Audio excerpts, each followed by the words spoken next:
سیرت کے سلسلے میں جو مضامین جاری ہیں ان مضامین میں سب سے اہم مضمون آپ کا خاتم النبی ہونے کا ہے۔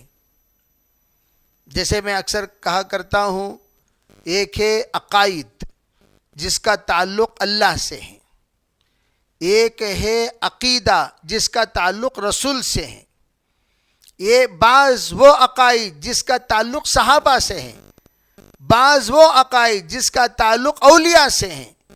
تو ان چاروں اعتبار سے عقائد کو ایمانی عقائد کہتے ہیں۔ اس بات کی شریعت اجازت نہیں دیتی کہ جو سٹیج کے جو ہیں ان کو اپنے سٹیج سے بڑھائیں یا گھٹائیں۔ اللہ کو اللہ کے سٹیج سے اتارنا حرام، نبی کو نبی کے سٹیج سے اتارنا حرام، صحابی کو صحابی کے سٹیج سے اتارنا حرام، اولیاء کو اولیاء کے درجے سے اتارنا حرام۔ اسی طرح اولیاء کو صحابہ کے سٹیج پہ لانا جائز نہیں، صحابہ کو نبیوں کے سٹیج پہ لانا جائز نہیں، نبی کو اللہ کے صفات پر لانا جائز نہیں، اور اللہ کی صفات میں کسی طرح کمی کرنا جائز نہیں۔ یہ کیوں بات کہی جاتی ہے؟ ادو کل ذی حق حقہ انزل الناس منازلہم، ہر ایک کو ان کا حق ادا کرو، کسی کو ان کے حق سے نیچے اتارنا چڑھانے کی اجازت، اللہ کو اللہ کا حق دو، نبی کو نبی کا حق دو۔ اللہ کو اگر کوئی اللہ کا حق نہ دے اس سے بڑا ظالم کوئی نہیں۔ اللہ معبود ہے، اللہ کے درجے پر کوئی نہیں آ سکتا۔ جیسے کہ میں کہا کرتا ہوں، ہاتھ ایاک نعبد و ایاک نستعین، ایاک نعبد کا تعلق ہماری پیشانی سے ہے ظاہری اعتبار سے، و ایاک نستعین کا تعلق ہمارے ہاتھ سے ہے۔ یا اللہ ہم پیشانی نہیں جھکائیں گے سوائے آپ کے، یعنی صرف آپ کے سامنے پیشانی جھکائیں گے، آپ کے علاوہ کسی کے سامنے نہیں جھکائیں گے۔ ہاتھ پھیلائیں گے تو صرف آپ کے سامنے، آپ کے علاوہ کسی کے سامنے ہاتھ نہیں پھیلائیں گے۔ اس لیے حضرت تھانوی نے فرمایا کہ اگر آپ دیں تو ایسا مت دو، ایسا مت دو کہ آدمی دونوں ہاتھوں سے آپ کے پاس ایسا لینے والا بنے جیسا دعا کرتا ہو، ایسا نہیں۔ اور کیسا دینا چاہیے؟ ید العلیٰ خیر من ید السفلیٰ، اس کے دو علماء نے تشریح فرمائے، ید العلیٰ خیر من ید السفلیٰ، دینے والا ہاتھ لینے والے ہاتھ سے بہتر ہے۔ سب سے بڑا مخلص وہ انسان ہے جو یہ سوچے بھئی میں دینے والا بنتا ہوں تو میرے اندر تکبر پیدا ہوتا ہے، کیوں نہ ہو لینے والا اوپر سے اٹھائے، دینے والا نیچے سے دے۔ دینے والا کیسا دینا؟ ارے بھئی دینے والا کیسا دیں؟ نیچے سے یوں۔ لینے والا کیسا اٹھائیں؟ اوپر سے۔ تو اس میں کیا ہوتا ہے؟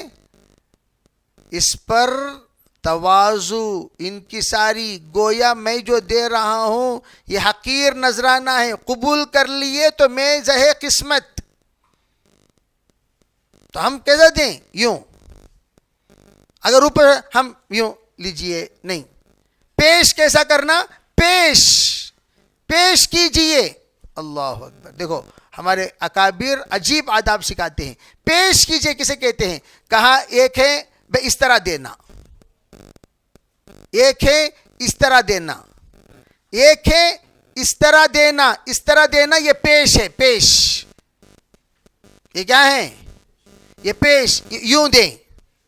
تو جب دیں گے تو دینے والا ہاتھ اوپر نہیں ہوا، لینے والا ہاتھ نیچے نہیں ہوا، دینے والا ہاتھ پیش کر رہا ہے، لینے والا ہاتھ قبول کر رہا ہے۔ اس لیے کیا کہتے ہیں؟ پیش خدمت ہے، پیش خدمت ہے، پیش خدمت ہے۔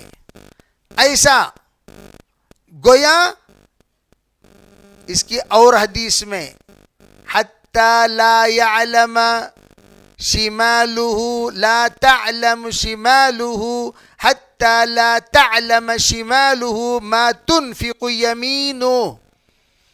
حدیث پاک میں ہے نا بھائی، بائیں ہاتھ کو پتہ نہ چلے دائیں ہاتھ نے کیا خرچ کیا.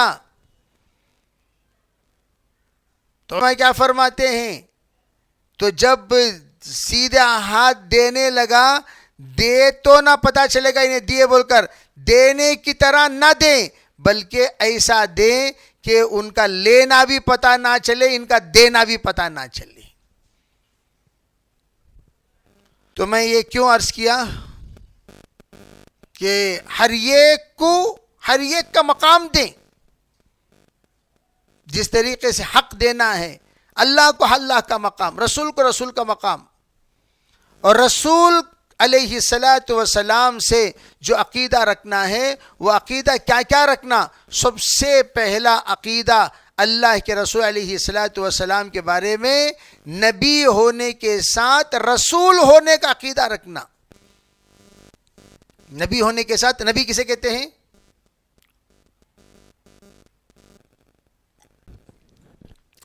پچھلے انبیاء کے سبق کو دہرانے والے.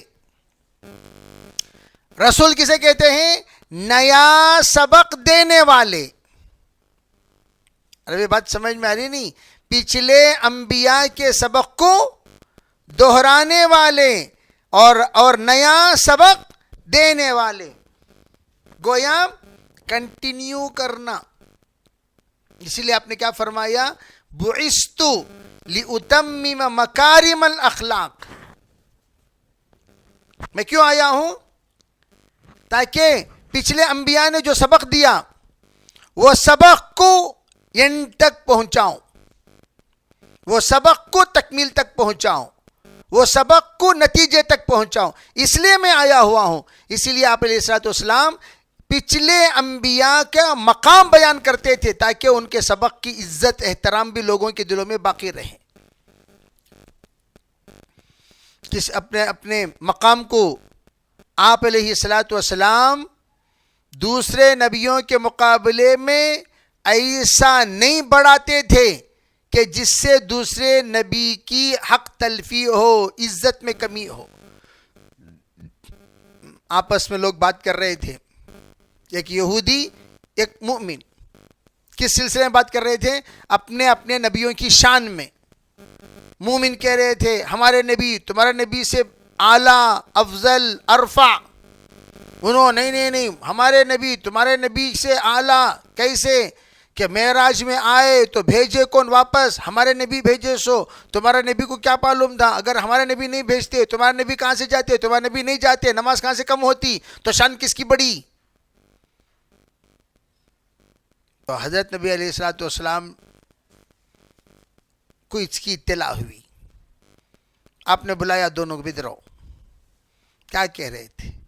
پھر آپ نے یہ کہا دیکھو مجھے سب سے پہلے حشر کے میدان میں جس کو اللہ ہوش میں لائے گا وہ سب سے پہلے مجھے لائے گا. سب سے پہلے ہوش میں جو آئے گا حشر کے میدان میں کون؟ حضور نے فرمایا میں. جب میں ہوش میں آؤں گا تو میں کیا دیکھ رہا ہوں؟ حضرت موسیٰ علیہ الصلوۃ والسلام عرش الہی کے ستون کو تھامے ہوئے کھڑے ہیں.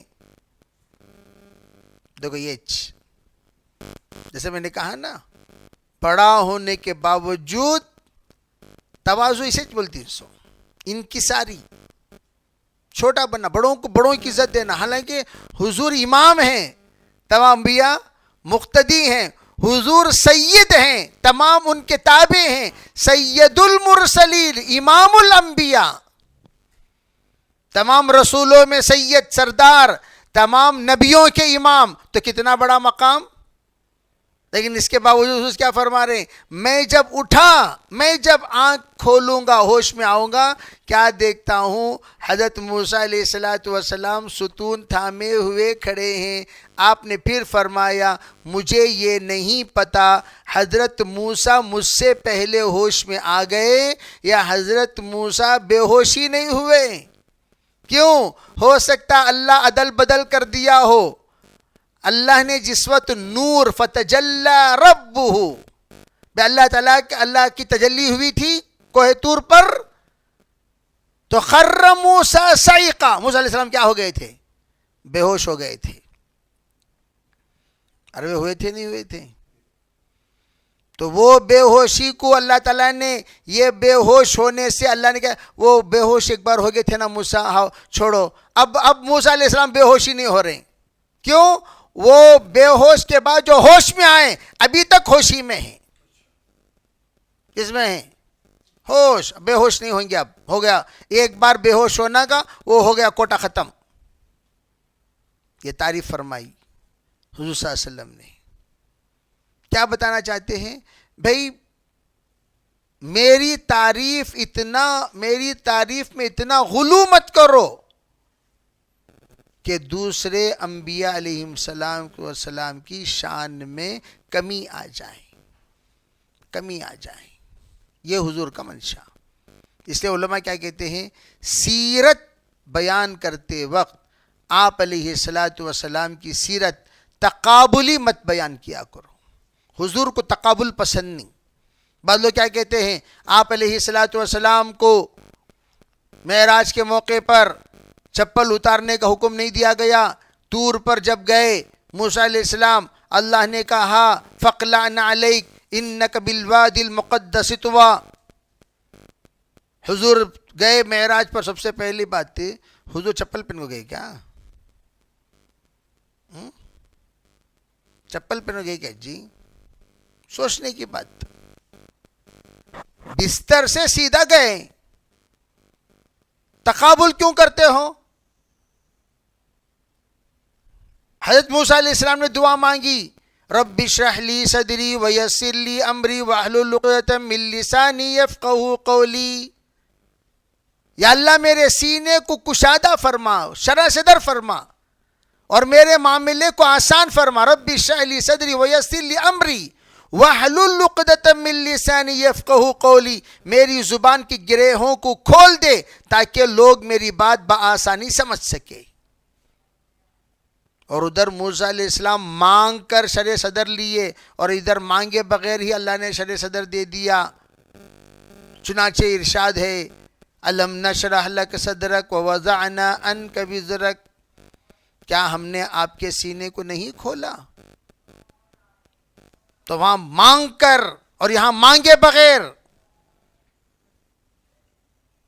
علماء فرماتے ہیں اس طرح تقابلی مت کرو. اس طرح تقابلی بیان، کمپیر کرنا، ان سے کیا کرنا؟ کمپیریزم. یہ اجازت نہیں ہے انبیاء میں. ہر ایک کا اپنا اپنا مقام الگ الگ ہے بھائی. اور ہم کون ہیں؟ تمام نبیوں پر آمنت باللہ و ملائکتہ و کتبہ و رسلہ.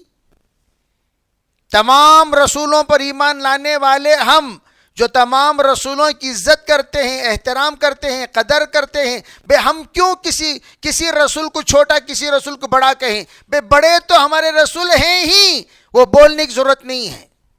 آپ امام الانبیاء ہیں، سید المرسلین ہیں، خاتم النبیین ہیں، اور رحمت للعالمین ہیں. یہ بولنے کی ضرورت. اور یہ جو بات ہے یہ اس گوہ کا بیان ہے، اس گوہ کا شہادت النبوہ، دلائل النبوہ میں مجمع الزوائد منبع الفوائد میں یہ روایت منقول ہے کہ جس وقت ایک یہودی نے آ کر گوہ کو زمین پر زور سے مارا، اور مارنے کے بعد حضور سے کہا آپ نبی ہیں؟ کہا جی. جب نبی ہیں تو اس گوہ کو زندہ کیجئے، اس گوہ کو زندہ کیجئے، اور اس گوہ سے آپ کی نبوت کا اقرار کروائیے. اس گوہ سے کیا کیا؟ اقرار کروائیے. اور اللہ کے رسول علیہ الصلوۃ والسلام ہمیشہ اللہ کی طرف متوجہ. اللہ کے طرف سے جب تک حکم نہیں ہوتا آپ کچھ نہیں ارشاد فرماتے. چنانچہ آپ نے فرمایا یا ضب یا زب یا زب 3 بار آپ نے پکارا. اس لیے علماء کہتے ہیں اللہ کے رسول علیہ الصلاۃ والسلام کی حدیثیں 3 بار پڑھی جائیں. عجیب بات، علماء کہتے ہیں امام بخاری کا مکرر لانا روایتوں کو یہ اسی حدیث پر عمل ہے. بار بار لاؤ حضور کی حدیث، مکرر لاؤ گے تو یہ سنت پر بھی عمل ہو جائے گی. جو اہم حدیثیں کتنے بار لاتے ہیں؟ ادنا درجہ 3 بار لاتے رہتے ہیں روایتیں. مقولہ حضور کا تو یہ جو مکرر ہیں، یا زب حضور نے پکارا، یا زب 3 بار جب حضور کی کوئی بات کوئی بندہ سنتا ہے مردہ زندہ ہو جاتا ہے. اسی لیے کہا جاتا ہے حضور صلی اللہ علیہ وسلم کا ارشاد عربی میں ہے. آپ عربی پڑھنا چاہتے ہیں عربی پڑھو. کیا پڑھو؟ اور ہمارے خواتین بھی تعلیم جب کرتی ہیں عربی پڑھنا جانتی ہیں، زبر زیر پیش لگا ہوا ہے، عربی پڑھو، عربی پڑھو بھائی. کم از کم 1 مرتبہ پڑھو عربی، 2 مرتبہ اردو پڑھو. اللہ کے رسول جس طرح قرآن کے برکات عربی میں ہیں، اسی طرح احادیث کے برکات بھی عربی میں ہیں. الگ چیز ہے، معنی اصل ہے، مفہوم اصل ہے، لیکن الفاظ تو حضور کے پیاری زبان سے نکلی ہوئی باتیں ہیں، وہ پڑھو، اس کا اثر ہوتا ہے. 3 بار پکارا حضور نے، اللہ کی طرف سے اجازت ملی، پکاریے آپ کا کام ہوگا، تو آپ نے پکارا. پکارنے کے بعد وہ تیسرے مرتبہ علماء کہتے روح جو پرواز ہو گئی تھی اللہ نے پہلی مرتبہ پکارنے پر واپس بھیج دیا. دوسری مرتبہ پکارنے پر اندر روح آ کر پیوست ہو گئی. تیسرے مرتبہ پکارنے پر روحانیت جب پورے بدن میں پھیل گئی تو وہ زندہ ہو کر جواب دینے لگی. کیا جواب دینے لگا؟ فَأَجَابَ بِلِسَانٍ عَرَبِيٍّ فَصِيحٍ مُبِينٍ، واضح عربی زبان میں، فصیح زبان میں جواب دینے لگا. لبیک یا رسول اللہ، لبیک یا رسول اللہ، لبیک یا رسول. 3 بار کال ہوا، 3 بار مسکال کو 3 بار کال کرنا، یہ سنت. 3 بار مسکال دیکھیں تو کتنے بار ہمیں بھی کال کرنا؟ 3 بار. ارے فون کا بھی مذہب ہے، فون کے بھی آداب، فون کا بھی دین. 3 بار مس کال کریں نہیں تو یہ کتنے بار کال کرنا؟ ہر کال کو 1 بار کال، بس ہو گیا، قصہ ختم. کیوں؟ قرآن نے 2 حکم دیا ہے. ایک تو یہ ہے فردوہا، جیسا انہوں سلام کرے ویسا سلام کرو، یہ انصاف ہے. یا احسن منہا، یا اسے 1 زائدہ کر لو. یہاں کیا ہوا؟ 3 بار حضور نے پکارا، 3 بار لبیک کہا اس گوہ نے. کتنے بار کہا بھائی؟ ارے بھائی 3 بار پکارے نہیں، 3 بار لبیک. فرمایا من تعبد، آپ نے پوچھا تو کس کی عبادت کرتا ہے ذرا بتا. تو گوہ کیا کہنے لگا؟ من فی السماء عرشہ وفی الارض سلطانہ وفی البحر سبیلہ وفی الجنت رحمتہ وفی النار عذابہ. کتنا پیارا جواب دیا دیکھو گوہ نے. تو کس کی عبادت کرتا ہے؟ جس کا آسمانوں پر عرش ہے، جس کا جس کی زمین پر سلطنت ہے، جس کا سمندر میں راستہ ہے، جنت میں رحمت ہے، جہنم میں عذاب ہے، اس کی میں عبادت کرتا ہوں. حضور نے پوچھا اچھا توحید کی وضاحت ہو گئی، ذرا رسالت کے بارے میں بتاؤ. من انا، من انا، من انا، ذرا بتا تیرا یہ جو مالک ہے وہ کہہ رہا ہے کہ تو مجھے نہیں جانتا، ذرا اسے بتا کہ میں کون ہوں. من انا. تو کیا کہا اس کو نے؟ انت رسول رب العالمین وخاتم النبیین ورحمۃ للعالمین. انت رسول رب العالمین وخاتم النبیین ورحمۃ للعالمین. پھر کیا کہا؟ قد افلح من صدقک وقد خاب من کذبک. 5 جواب. آپ رب العالمین کے طرف سے پیغمبر ہیں، آپ آخری نبی ہیں، آپ تمام عالم کے لیے تا قیامت سراپا رحمت ہی رحمت ہیں. جس نے آپ کی مانی وہ کامیاب ہو گیا، جس نے نہیں مانا وہ خسارے میں رسوا ہو گیا. اب اسے بولے سو اور نہ کھڑا ہوا ہے نا وہ یہودی، دیکھ رہے بات تو نہیں مانے گا تو تیری شامت، تیری شامت. مان لیا تیری کامیابی، کہ وہ خفیہ طور پر گوئی کسے دعوت دے رہا ہے؟ اپنے مالک کو.